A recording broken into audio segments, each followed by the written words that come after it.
నీటి వాటాల విషయంలో ప్రభుత్వానికి సోయి లేదని ఆరోపించారు మాజీ మంత్రి జగదీష్ రెడ్డి. కృష్ణా నీళ్ల దోపిడీ జరుగుతున్నా పట్టించుకోవడం లేదని మండిపడ్డారు. వాటాకు మించి ఏపీ నీళ్లు తీసుకెళ్తుందని ఆరోపించారు. సాగు తాగునీరుకు ఇబ్బంది వచ్చే పరిస్థితి ఉందన్నారు జగదీష్ రెడ్డి.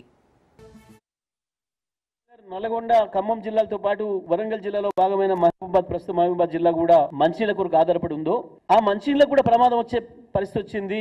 ప్రస్తుతం ఉన్న పంటలకు కూడా ప్రమాదం వచ్చే పరిస్థితి ఉంది. నాగార్జున సాగర్ ఎడమ కాలువ కింద ఈ విషయంలో ప్రభుత్వం జాగ్రత్త పడాలి. అవతల అడ్డగోలుగా నీళ్లు తీసుకుపోతున్నారు శ్రీశైలం నుండి సాగర్ నుండి. రేపటికి మన నీళ్ళు అవసరం, మంచినీళ్ళకు సమస్య వచ్చే ప్రమాదం ఉంది. మన నీళ్ళని దొంగతనంగా తీసుకుపోతున్నారు, దౌర్జన్యంగా తీసుకుపోతున్నారు. ప్రభుత్వం ఎందుకో దానిపైన దృష్టి పెట్టడం లేదు. దయచేసి మంత్రి గారు, ఉత్తమ్ కుమార్ రెడ్డి గారు, ముఖ్యమంత్రి గారు ఆ వైపు చూడండి అని చెప్పాను.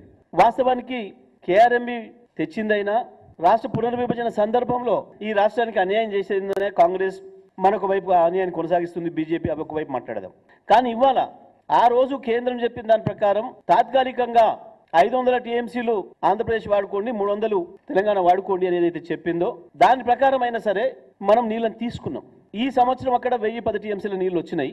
దాంట్లో ఇప్పటికే ఆంధ్రప్రదేశ్ 650 పైగా టీఎంసీలు వాడింది, 660 టీఎంసీలు వాడింది. తెలంగాణ ఇప్పటికి 200 టీఎంసీలే వాడుకుంది. ఉన్న నీళ్లలో ఇవాళ తెలంగాణ వాటా ఇంకా 140 టీఎంసీలు. సాగర్ కింద రెండో పంటతో పాటు మన మంచినీటి అవసరాల కొరకు నీళ్లు మనం అక్కడ పెట్టుకున్నాం.